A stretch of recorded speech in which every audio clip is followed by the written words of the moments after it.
This beautiful woman in red was violated while dancing, and she tried to resist, but what could she do as a prostitute against the general?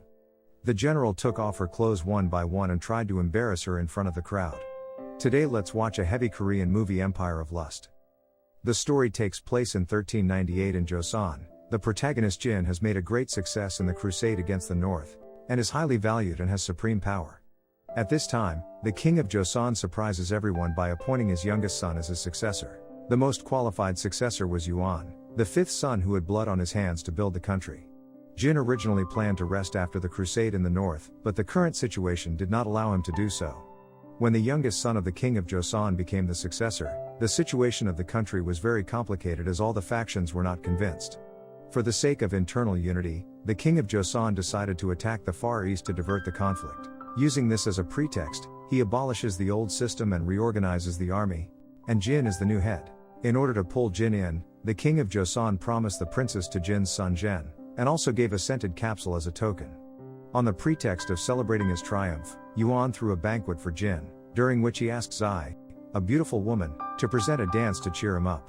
She's appearance and dancing skills are outstanding, and she has the temperament of both intellectual and seductive. A fat general suddenly gets horny and rushes to offend Zai, who is reluctant and pushes him away. The fat general got angry and took out his sword to undress Zai. Zai, a woman, had no ability to resist. In the nick of time, Jin grabbed the fat general's sword. The sword cut Jin's hand and the blood flowed. Zai hurriedly bandaged Jin. In order not to spoil the fun, Yuan let Zai choose himself to accompany the fat general or Jin, and she's choice was Jin. Yuan is ambitious for the position of successor, and Zai is the first pawn he has placed. All night, Jin did not touch Zai. The next morning, he left a bloody bandage and left quietly. The fat general was not satisfied with Zai and came to seek Shi's company. Zai was unwilling to take a guest and she jumped into the lake rather than die. Jin was passing by and saw the scene. He didn't hesitate to jump in and save her. The pimp asks Jin if he is willing to take Zai in, because Zai, who refuses to accept customers, is no longer suitable to stay in the restaurant. After the incident, he was in turmoil and did not know what to do. When Jin's wife learned about this, she humiliated Zai with money and told Zai to take the money and leave and never come back. Before leaving, Zai wrote a farewell letter to Jin. After seeing the letter, Jin rode a fast horse to the pier to look for Zai. This time, he could no longer restrain his love for Zai and had sex with her. Afterwards, Jin announces to marry Zai as his concubine, which makes Jin's wife's family very upset. Jin's father-in-law, named Feng, is the current prime minister. He approaches Jin and reminds him not to forget who it is that made him what he is today. Jin was born from a lowly background, and it was because of Feng's support and nurturing that he was able to attain his current position as the commander of the three armies.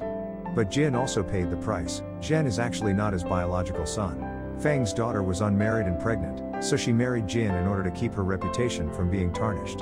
In this way, Jin exchanged Feng's training. Jin's son Zhen, though seemingly upwardly mobile, is in fact a pleasure seeker and spends his days buying drinks in brothels. Zhen also had a sinful relationship with Zai. In the early years, Zhen took a liking to Zai and designed to rape her. Fearing that the truth would be revealed, he sent someone to kill Zai. But the killer killed Shi's mother by mistake, and Zai survived. Now Zai has become the woman of Zhen's father Jin. Zhen is so horny that he tries to cheat with Zai. He enters Shi's room and tries to do something untoward. But at the last minute, the princess sent someone to look for Zai, so Zhen had to stop. Late at night, an assassin breaks into Jin's house and tries to kill Jin. In the nick of time, Jin wakes up and fights with them. One of the assassins suddenly threw a concealed weapon when Jin was not prepared, and Zai ran over to block it for Jin. The assassins killed themselves and no one was caught alive. But Jin guessed that the assassins were sent by Yuan, so he went to warn Yuan not to do anything else, or he would kill them. But Yuan did not show weakness and continued his rebellion plan. Zai is willing to become a pawn in order to avenge his mother's murder. Zhen doesn't give up and tricks Zai into trying to rape her in the fabric workshop. Zai pretended to be obedient and stole the incense bag Zhen was wearing, then knocked over the shelf next to him and escaped in the chaos. When the incense bag is stolen, Zhen is terrified that the king of Joseon will blame her. Jin wants to see Shi's mother, but Zai confesses that she is dead. Jin drives his horse and takes Zai to the river, where he kneels before the water and promises to protect Zai for the rest of his life. Back home, Jin's wife is burning Shi's things, and Jin risks his life to pick up the jade pendant her mother left Zai. At this moment Shi's emotions cry out as she seems to fall in love with Jin. The king of Joseon wanted to centralize his military power, So he forbade his ministers to have private soldiers and war horses in the name of fighting and hunting anymore. He sent Jin to confiscate Yuan's private soldiers and war horses. But Yuan was a ruthless man, and he killed all the horses except the one he could keep. He was covered in blood, and Jin sensed Yuan's ambition.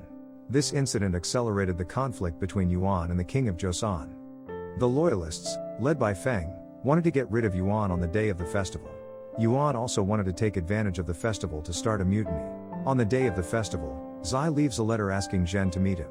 Zhen laughs, thinking that Zai is still the same woman who let him bully her. After the meeting, instead of being obedient, Zai stabs Zhen. Zhen is angry and he pins Zai to the ground and prepares to do something untoward.